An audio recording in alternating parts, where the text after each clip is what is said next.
This is Laugh or Death, hosted by keynote speaker Paul Ozenkup.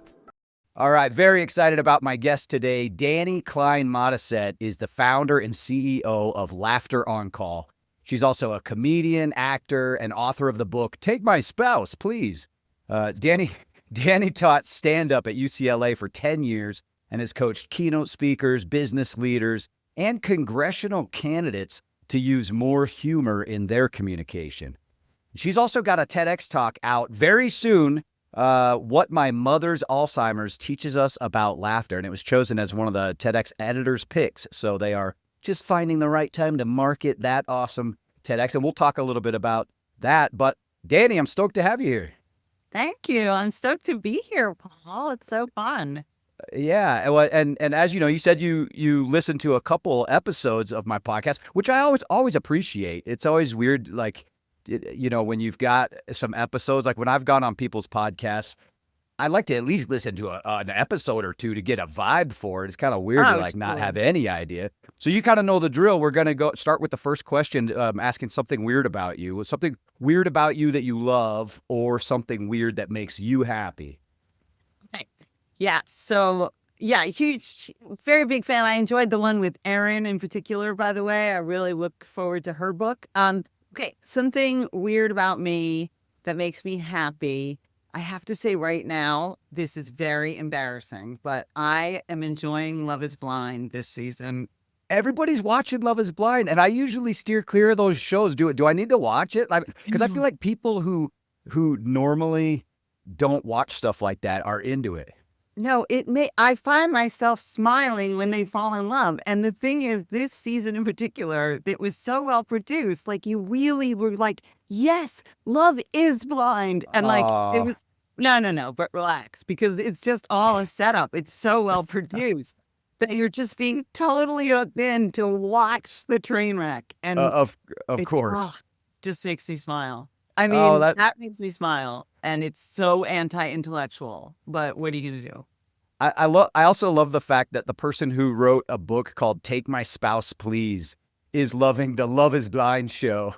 Oh, 100%, because I'm fascinated by couples and coupling and communication and dynamics and chemistry versus reality. And that's such a good point, Paul, because I do think that's what draws me in, is that I feel like I've researched all of these couples for years, right, and met with all these couples and really analyzed this. And so, like, that's what hooks me in. Is like, wait, has all my research been for naught? Like, is it really just like you meet someone through a wall and that's your mate? No.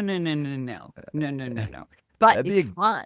It'd be great. It'd be a lot easier than like dating apps and stuff. I was thinking, though, if love is blind, then marriage is hearing impaired.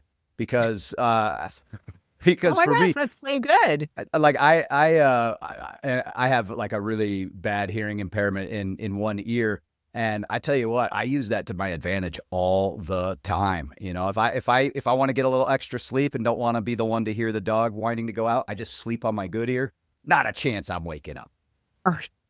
Well, you know, if that works, how long are you married? 18 years. Yeah, so I guess it works. That's the thing. It's working all right so far. And I also have learned that every time I don't hear what my wife Kelly says, you know, she'll say something. She's like on the other, you know, part of the living room or whatever. And if I don't hear her, I just go, I love you too. And then she says, no, I said take out the trash. You know, I'm like, okay, yeah, I love you. Well, I guess that works, because, you know, there's the repeating back. You know, that's such a great tool. Like, what I heard you say is, yeah. What I heard you say was, I love you. Oh, no, what I actually said was take out the trash and pick up the dog poop outside, please. Right. But at least it forces you to engage. Yeah, that's true. That's true. Rather than just, and one day I'm just going to be an old fart like, hey, wait, hey. But, you know, that's all right. So, okay, I want to learn a little bit more about you. You were once in a cult. So tell me about that. How did you end up in a cult, and how did you get out? Oh, genius, Paul. That's some good trivia. I was my first TV job in Los Angeles. I was an actress back when you said actress, and I played a girl in a cult. My first this is kind of funny. My first audition in LA, I moved to LA. I didn't knew no one, but like I had an alumni directory, no joke, from my college. And I was like, okay, I'll just go talk to people. So I ended up in a casting director's office, and there was a part of like a young streetwalker. And she was like, sit here, you'll go meet the producers. And she was like really like intense. So I like sat and, totally method crying thing. They call me in, I do the scene, and the guy goes, yeah, you're not a streetwalker. I don't know what you're thinking. Like, you're a college girl. Like, get out of here. But then they called me in to play this girl in the cult who gets taken away in a van.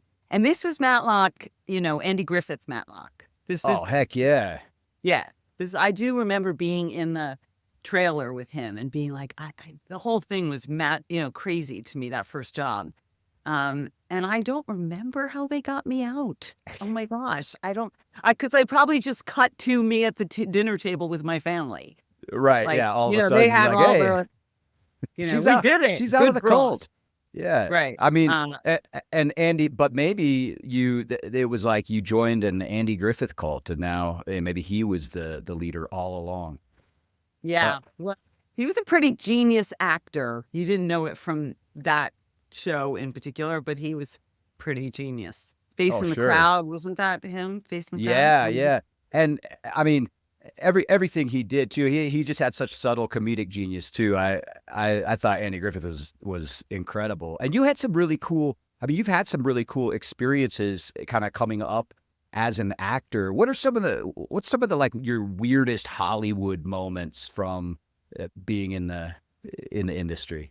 Yeah, sure. So I guess two come to mind. I was also on a show called Las Vegas with James Caan and for NBC, and I played a compulsive gambler. So I always play crazy women. And like for those of you don't have the visuals, like I don't look crazy. I look kind of like, yes, I would buy something from her. And then, absolutely. You look to me like the superintendent of a school district. I mean, you look like a very responsible, smart woman. Yes, exactly. And then when I'm crazy, it's a little bit of the bait and switch. So I played a compulsive gambler at the Las Vegas, which was a casino, and I had an outstanding debt of probably like $100,000, like, some major debt. And I was like, I don't really think there's a problem. And then they put the thugs on me. They throw me in the back of a car, and this little actress named Vanessa Marsul beats me up. And so there was a lot of beating me up. And then, but like my other thing that makes me happy is that I dance. Like I love to dance, so I'm pretty limber all the time. But she's when I'm at, she was like throwing me against the thing. And then she got worried about me and called and said, I can send you my chiropractor if you got hurt. But like, honestly, she didn't make eye contact with me for the entire 2 days. So that was just weird that suddenly she was worried about that. Well, yeah, she had to dehumanize you before she beat the crap out of you. She's like, I can't make eye contact with this woman because I need to beat the living crap out of her for this scene. And then afterward, I'll just send her my chiropractor info. That should fix her. Yeah. That was a good one. Another one, I did a Law and Order episode, and I played the activities director for a singles cruise in New York, and it was a Jewish singles cruise, and I get shot in the opening scene. And then they think it's this whole big anti-Semitic thing, and it turns out it was just like a guy who wanted a free ticket. And that was kind of fun because I had a lot of scenes with that when I was in the hospital, and I had they came and interrogated me. I had a few Law and Orders. There was another one where there was like a murder, and I'm a bartender, and they come in to talk to me. My husband always makes fun of this one because I'm like, he thinks it's funny that everyone on Law and Order is always too annoyed to talk to the cops come in, and they're like, right. What do you want? Yeah. So they came in and talked to me. Nobody's helpful to the police officer. Like, oh, sure, sir. Let me tell you what I said. They're always like, get out of my face, man. Just try to mind my own business. They come and interrogate me, and I'm like, look, they say, where were you last night with your boyfriend? And I was like, you know what? Like, we watched Jimbo, had sex, went to bed. Like, I was just really dismissive. And that was really funny. Also watching you, Jimbo, like what? Okay. And so, yeah, those were some funny ones. Oh, another really good one. was I did the remake of The Out of Towners. And that was with John Cleese and Goldie Hawn and Steve Martin. Wow. And I played I played John Cleese's assistant. Oh, sweet. And this was such a little detail, but I remember I had to hand him the phone at one point. And so I hand him the phone and he goes, no, take it again. Hand it to me this way. And he twists his wrist. I kid you not. And he goes, now this will be funnier. And it was. Just in the way you twist your wrist? Yeah, just in the way I handed it to him. He's such a genius. I love that in the moment he's thinking like, oh, even just the action you're doing here, it'd be funny if you twist your wrist this way rather than that way. Because as a comedian, you know that like we will freak out over the littlest details. I was just talking to a friend about like which word in a joke is funnier, and should I do this or should I do that? So I love the thought of John Cleese watching you do it and go, we could make her handing me the phone just a little bit funnier. Yeah, that's cool. That's cool. So you have been, acting, you've done comedy, and you kind of at some point switched roles to what I talk about. There's something I talk about in my book about the difference between getting a laugh and giving a laugh. And wow. I feel like somewhere you made that switch of like maybe rather than being the one on screen, either coaching people to be on screen or just facilitating and teaching people how to have more humor in their lives and bring humor into work settings. What made that switch for you from like getting a laugh to giving a laugh? Oh, it's a super interesting detail. And in truth, when I reflect, like I was always making the laugh for to bring relief. Mm-hmm. So we moved from New York City to Connecticut when I was 9. And everybody was depressed in my family about this, but particularly my mother, very depressed, native New Yorker. And so I remember clearly I had made clay puppets in school. And like when nobody was talking at the dinner table, I was like, this is a great day. No, I guess people are unhappy today. How was your day, Daddy? Right, exactly. And, I was 9 and that was my instinct. Like, well, somebody better laugh here. We're going to go down the tubes. And so there are those of us that respond to life that way. Yeah. And I think, yes, obviously, when my mother, was diagnosed with Alzheimer's 50 years later, and I couldn't make her laugh, I still needed her to laugh. Like I still wanted that. And so realized, you know what, I'm not going to be able to do this because she looks at a daughter. And that's different than someone who comes in with a clean slate, with a great energy and complete dedication. So that's such a good point. Yeah. Like she's seeing you as this familiar face, maybe a sign of comfort and strength in a time of need or something like that. Or so like maybe a time of contempt. Or perhaps, now what's she going to make me do? Is she going to make me take my medicine and these kinds of things? Who knows? But rather than like she's not seeing you as beacon of levity in the moment, maybe somebody else could play that role. Is that a little bit about like as your TEDx is about that topic, about like what your mom's Alzheimer's taught you about laughter? Is that some of what you touch on there? Yes, for sure. I mean, the interesting thing is what I've learned from being a stand-up, teaching at UCLA, working with couples, working in Alzheimer's, working with corporations, all of it. What's so fascinating to me is how consistent the tools are. Like communication tools are consistent. There's little tweaks, obviously, depending on your audience, but the idea of showing up with an open heart and letting go of the moment before and paying attention to timing and holding out hope for the best and not expecting perfection. Those tools are every human contact that we have. So, but yes, the TED is, what my mother's Alzheimer's teaches us about laughter. It opens with that initial, Well, it actually opens with me discovering that she has the problem in New York and then Yeah. moving her to Los Angeles. But in that process, she becomes depressed. And yes, that's the setup.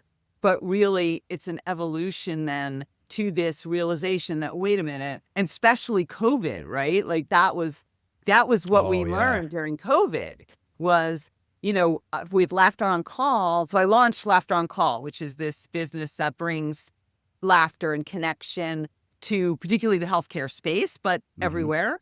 And during COVID, we couldn't go in person. Like our audience at that point was significantly seniors, primarily seniors. And we couldn't go because, of course, they were the ones that, the most vulnerable. Right.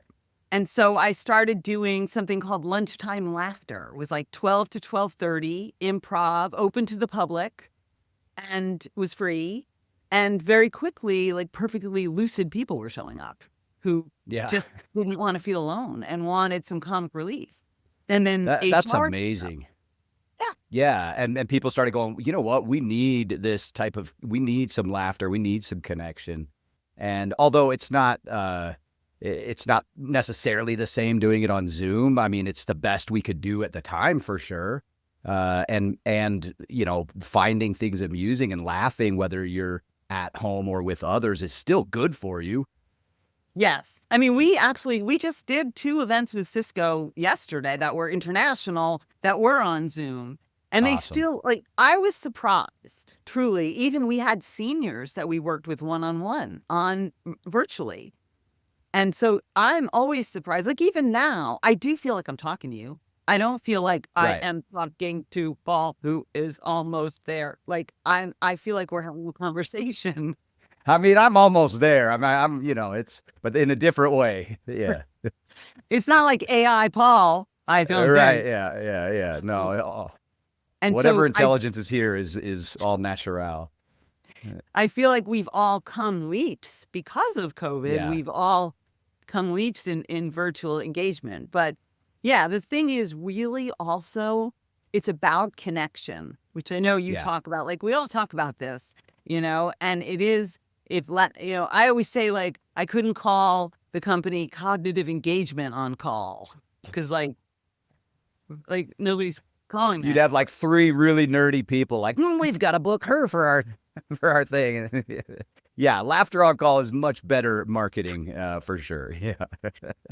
And more fun, it's just more, it's using laughter as a way in to, it's all your game too. I love your book. So there you go. Yeah. I mean, but I think that's one thing that people, like in a work setting, as you bring your Laughter on Call, and you and I do similar types of things with groups using humor and laughter. What are some of your favorite participants when you go and you're like, okay, we're going to do some improv exercises or things like that. And people know this is like, oh, great. We're going to do this laughter thing. And I get that too. Like when I come to the humor, who's like your favorite type of archetype participant that you get? Oh, love this. So my favorite, this happened at Amazon, it's happened at a bunch of places, is like the one person in the room. They're usually like 25 to 28. And they're in the corner rolling their eyes. They can't even believe that this is what their life has come to. Too cool for school, pushing the black glasses up their nose, like, Yeah. God. And then by the end, they're like running a game. Right. Like watching that. And so it's not just 20-something men. It can be 40-something women.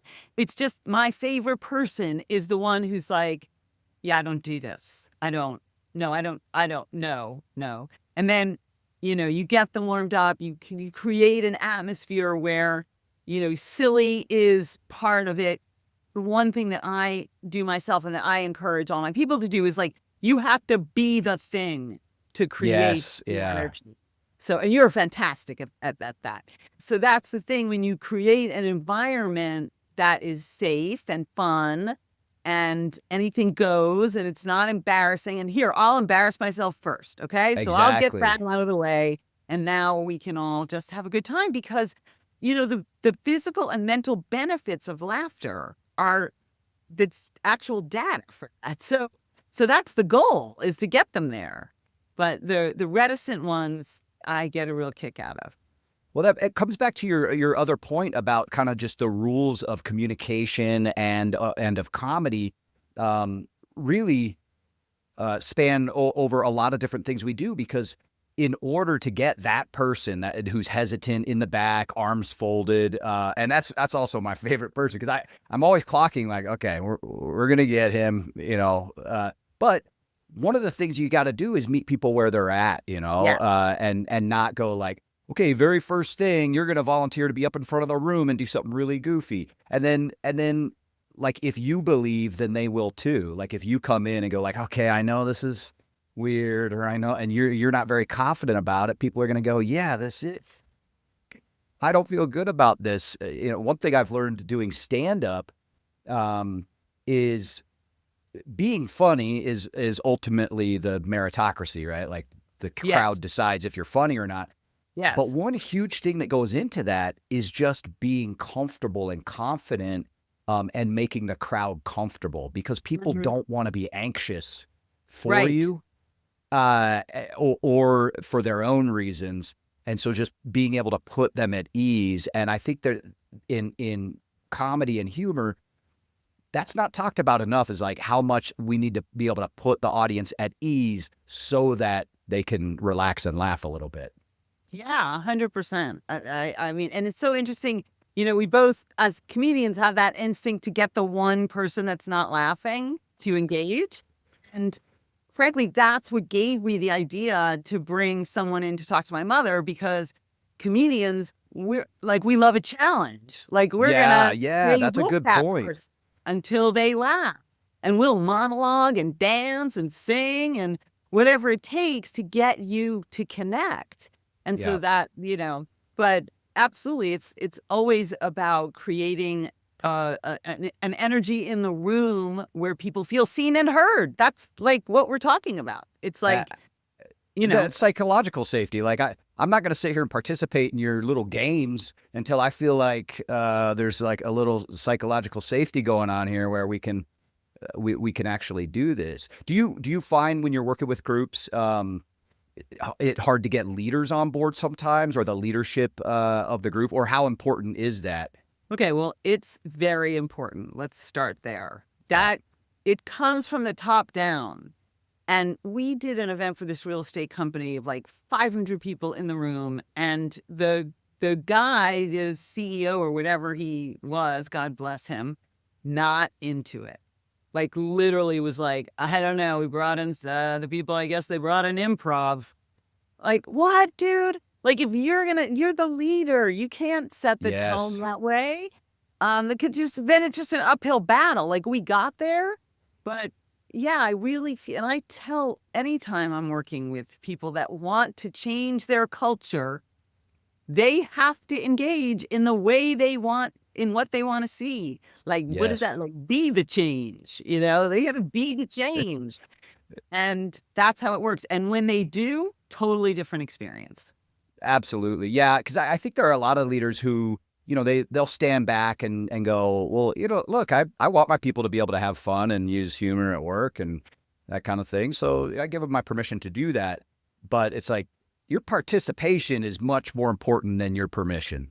Absolutely. And when people see you just showing that little bit of silly side of yourself, they will then feel like, oh, I can do that. I can do that too. And that's a huge part, I think, of any organization. So I think you're right on in terms of like, it's from the top down. And even if that one workshop goes well, if the leadership or management isn't really into it, doesn't participate, doesn't want to show up, people are still going to go back to work going like, I don't know if we can really do. Right.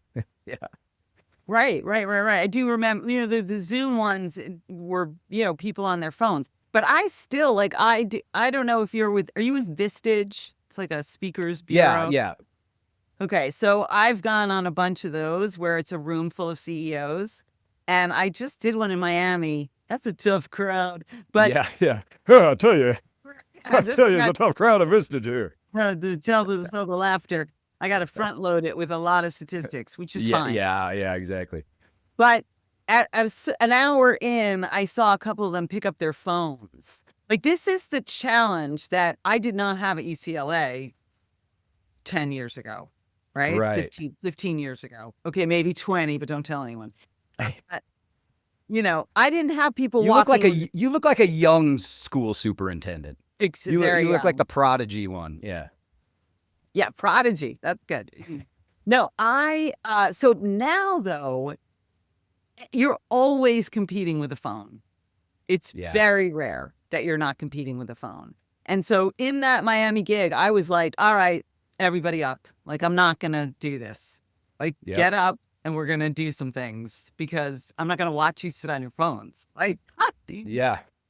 and And all the like introverts in the room are like, oh no, like the deal was you talk at me for an hour and I get to zone out. Right. And you're like, nope, that's not how it's Right. gonna go. right, for sure. So I'm curious. The show Laugh or Death, we talk about humor getting you through the difficult moments in life or times when humor showed up when you were least expecting it. Do you have any moments that you recall in your life that's like, wow, humor really showed up here? I have to be totally honest. I thought this show was called Laugh and Death. Heck yeah, Bro. whatever. We can make it Laugh and Death. Yeah. So every example I have involves death. That's because of all of your Law and Order appearances. This was so much funny. The most recent one, which I don't think I've ever talked about publicly. So we knew my mother was dying. Like, hospice is genius at giving you the heads up. Yeah. And they can like hear the air a certain way or whatever. It's amazing, right? Yeah. Yeah. It happened with my father too. My father, they called and said, you have 2 hours. Wow. And they were right. But with my mother, my kids were there. The kids came in. I think my sister was there as well. Not I think, she was. And we're all standing around and it's gotten very quiet. And so I turn to everyone at the end of the bed and I say, well, I think we did it. And then you hear, like, one more. No, one more. And You're not getting rid of me. And it was, I'm sorry. Like, I know that she was dying, but it was just the timing was Oh so man. flippin' funny that Well, I mean that's the thing about comedy, right? Timing, the element of surprise. Like, yeah, that's what did the family do? they're fun. Everybody's fun. I mean, you kind of can't grow up with us and not be fun. Like, everybody's kind of funny. Yeah. And so they just, everyone kind of laughed. I don't think my sister and her family found it as funny because they're not comedy people, but Right. it was an undeniable moment, So you took out your finger puppets and started explaining it to them, like, here's why this was funny. No, I mean, Oh man, well that's a pretty good one. Yeah, I mean that would have scared the crap out of me. I don't know. Because I also watched my father take his last breath, and I think I have to say, the more you're around death, the less shocking it is. I will Sure. say. Yeah. I mean, the finality of it is always a surprise, Right. right? Like, people, because when you go through long illness. I don't know if you have, so I don't know. Yeah. In one of the episodes of the first couple episodes of the podcast, I actually shared my mom died last year, and we kind of had a funny moment at the end of that with her in the hospital as well, and very similarly, like you could hear the breathing and kind of know as she's taking a couple of her last breaths, and there is like a lot of beauty in that as well, because I had my one of my sister and her kids on the phone, and like they were singing to her, and then she would take big breaths and stuff. So there's like a lot of beauty in that too, as like so yeah. But sure, yeah, I've been around that. And so I think the most consistent and maybe not funny aspect of it is when you're taking care of someone for a long time, you're like, every human is like, oh my God, I wish they just die already. Like, it's enough. Like, it's like, it's normal to feel like just overwhelmed and like, oh my gosh, Yeah, like, I as I said, both parents. And Yeah. but then both times it's like, oh my God, they're dead. yeah. Wait, what? Wait, they're dead? Yep. dead. Like, you know, all this, like, yeah, that's right. And so the surprise of the finality of it, like you Yeah. want it, you want it, you want it. And then, And then it's gone. And then when well, when you're gonna like call or text or think, right. oh, this is a great story to tell mom, it's like, oh, she's not here. Yeah, and that's Yeah. like, yeah, that's pretty tough. So For- what led you to, you've done so much work with healthcare, Yeah. and also specifically with aging. What led you to that, and kind of using humor with that? And what kind of things do you notice? So what led me to that, I think initially was the experience with my mother, because then I started very quickly with Laughter on Call. They saw, like, communities would see the one-on-one work and say, wait, can you train my staff? Like, we want a culture of levity. We want people to know that they can use humor. And Yeah. so with the UCLA background in the book and everything, I was like, yeah, of course I can teach. So that's how I got more and more involved in senior communities. And then I started teaching a memoir class to 85 to 100-year-olds. I've been teaching that for 6 years. So I hear their stories, you know, I hear these Yeah. incredible stories of their lives. And, you know, a big through line, and this comes up in the TED as well, is this idea of showing up for the seniors in our lives so that we don't have to have regret. Like, that's a big one. And that, one of the big epiphanies about that for me was, Laughter on Call was on an episode of The Doctors. I don't know if you remember that show on NBC. Yeah, Right. yeah. I didn't know. Yeah, I didn't know that you were on that. Right. So we were brought on to tell the story of my mother, and I have a comedian with me, and it's a panel of 4 doctors. Mm-hmm. And the most senior doctor, as we're telling the story, he starts to, like, wipe his eye, like, tears up. So of course the camera pans. That's like great TV. And I said, "What? Hey, what?" They were like, "What's going on? What's going on?" And he said, "Well, I'm listening to this, and I realize I could have shown up more for my mother. Like, I could have done more Yeah. for her." And so that became one of the missions for Laughter on Call, was getting people to show so that they don't have to live with regret for the rest of your life. If I'm teaching someone 95 and they're writing a story about their parent, like, they have lived with that for a long time. Yes. And you Yeah. don't have to. You don't have to. That's a really important, and in the case of whether it's cognitive decline or not, people often, they just don't know what to do. They don't, Mm-hmm. like, especially in cognitive decline. Like, when my father was dying of cancer, God bless him, people came until the day before. They read him from the New York Post and all that. And then when my mother was diagnosed with Alzheimer's, within 6 months, people stopped coming. Oh wow. And it was such a marked difference. Yeah. And part of it was, there were people that were like, "Yeah, I just want to remember her the way she was." I'm like, Like, those are, very good for you. Okay. yeah, Good. Yeah. yeah, those are not my favorite people. But Yeah. there was a whole swath of people, I think, that just didn't know what to do or what Yeah. to say. And they were Yeah. uncomfortable. And they stall and stall and stall. And then, then she's gone. Yeah. And so what I love to do is, like, give the most simple ideas. Like, just go for 20 minutes, bring a cookie, bring Right. a Yeah. song, bring some pictures, dance around the room. It really doesn't matter. It's that you showed up. Yeah. So that's what I've learned. I mean, the biggest thing I've learned about the senior community is, like, show up.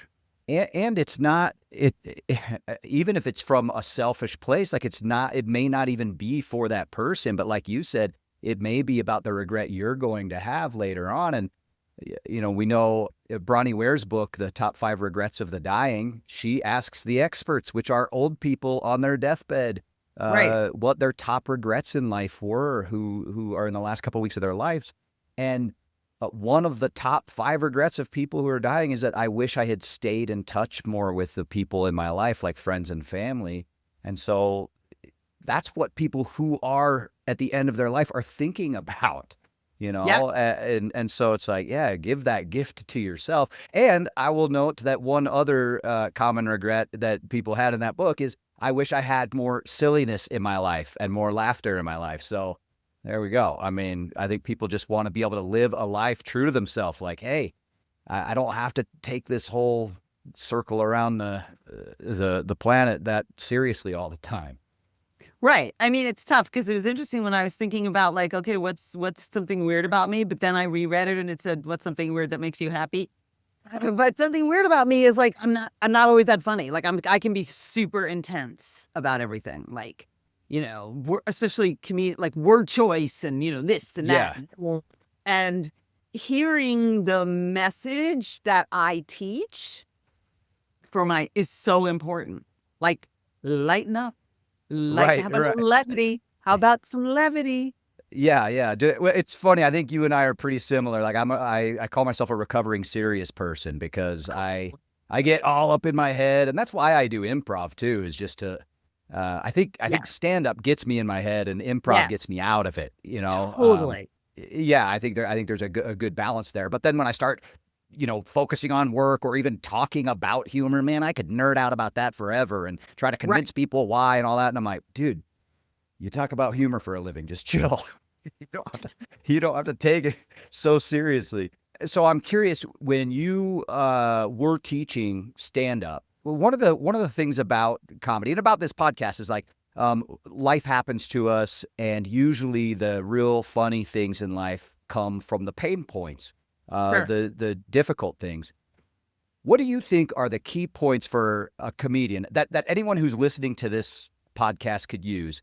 Like, how do you mine your struggles for nuggets of humor?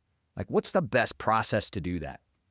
Great. I actually just wrote a blog about this 2 weeks ago because I'm still writing blogs because there's Heck yeah. my mind. Hey, 2007. I think blogs are back. Yeah. Oh, okay. I think because everybody's doing, what's it called Substack. now? They're all doing Substack. Substack. Exactly. Yeah. So they're monetizing it. I'm just simply writing. Giving it away. Like, seeing you're just a good-hearted person. It's part of the help. And I know this is, I've read you speaking about like authenticity, top line authenticity, and, second behind courage. Right? The courage to, and I find self-awareness. So knowing that you're in this painful place, like and owning it, and understanding that it's not going to last forever. That's the only way to find humor, is to know it's not going to last forever. And then pointing out the absurdity of the situation you're in versus normalcy. Right. So I think that's so great because that for a long time, like writing stand up, I was trying to think of like, what's funny? Like what is funny? What could I think of that's really funny that people haven't thought of? But then when you just look at your own life and like what's 100%. true. So it's like, don't focus on what's funny, focus on what's true. And go and start there and be like authentic to me. One thing I've noticed in my life recently, I don't know what the deal is. I'm like going through the opposite of what women my age go through. I'm cold all the time. I am perpetually freezing cold. And I'm also, I'm short, I'm a small guy, and I live in Montana. So I am like the least manly guy in this state, I think. And I'm not. And so I've been kind of trying to write bits about that because, in Montana, you got to be like hardcore and rugged and manly. And I sleep in socks. Okay. So it's just, there's a lot of stuff there about just my truth and, what it's like to be me. And I think that anybody, whether you're preparing for a presentation or you're just grinding and going, I got to find some humor in my life. You're exactly right. Just focusing on like, okay, what's authentic for me? Yes. And go there. I mean, even the way you open the podcast, right? What's something weird about you that makes you happy? You could make that kind of more absurd and fun. What's something weird about you that scares you? Oh, yeah. I mean, those are the kind of exercises in a stand-up class because people say, oh, you can't teach stand-up. You can't teach stand-up. No, but you can give people a ton of exercises that ferret out what about them is quirky, which is your Yeah. instinct with the podcast. Like, what about you is, like I'm afraid of Starbucks and I don't like, and not for the regular corporate overlord way, just because it's like too much sugar and caffeine options. Like, I just like, I want to live on sugar and caffeine. So to walk into that mecca is Yeah. just terrifying. I It- don't know what to do except it'd be like an addict walking into just a place. It's like, we sell drugs, all sorts. You're Yes, like, fucking I better just not get started on Starbucks.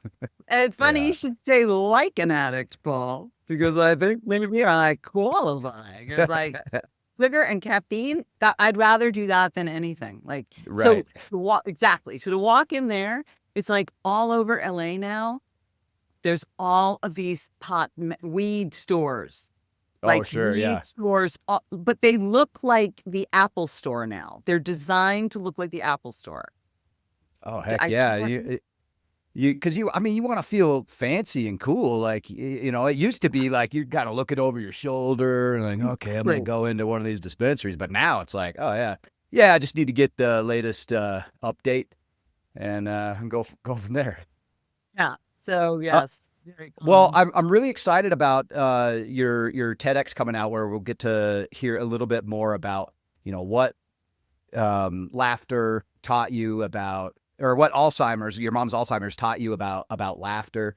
I guess if you could leave with one note for the listener here about I don't know, how to have more laughter in their life, or one thing that they could do, what would you think?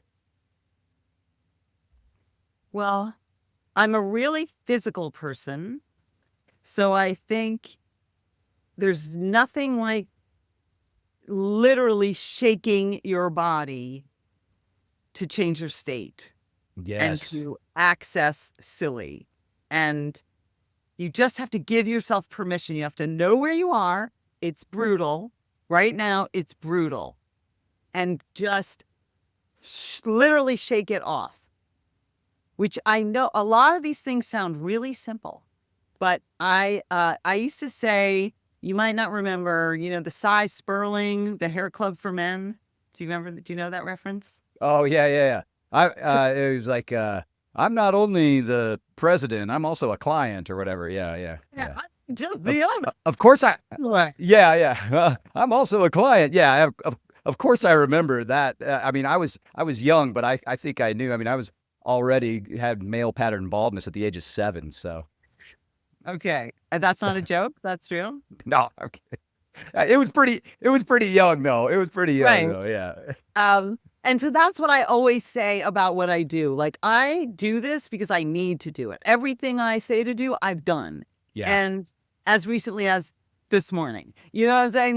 Like I tend really a lot of emotion coming at me and not all of it good. So how do we show up in the world? I mean, it does take courage and commitment. Like, you have to want to find humor. You have to look for it instead of looking for what's not funny and bleak. Right. You actually have to look at what's funny. So one great exercise for that is also just to say something, find something you're positive about. Like, just something that you're grateful for. It's sunny. And again, it's difficult because it's anti-intellectual what we're asking people to do. Yeah. But it's also, I mean, you're exactly right though. Like, it's really just taking control of your brain and going, look, I know you want to focus on all this shit that's going on everywhere, but I just need you to focus on one good thing right now, or like one funny thing. And the more you do that, the more your brain is in your own control. Yeah. Yes. And again, like, always knowing wherever we are, it's not going to last. Which is that Zen Buddhist, everything is temporary. Or I'm not a scholar, but it's not going to be forever. And the time, again, when you can't find humor, it's because you think this is forever. So what's funny? The great thing about humor and finding laughter is hope. It's hope. It's a sign of hope. We'll leave it there. That was beautiful. Yeah. Thank you so much, Dani. And For everybody listening, we'll have in the show notes a link to Dani's website, laughteroncall.com. If your TEDx is already out by the time this is posted, we'll put a link to that as well. And check her out. Thank you so much for all the great work you do also for our seniors and our healthcare providers. You've been listening to Laugh or Death with Paul Ozenkup. If you're planning a conference or event and want something smart, meaningful, and actually funny, book Paul to speak. To learn more or to get a copy of his book, The Humor Habit, visit laughordeath.com.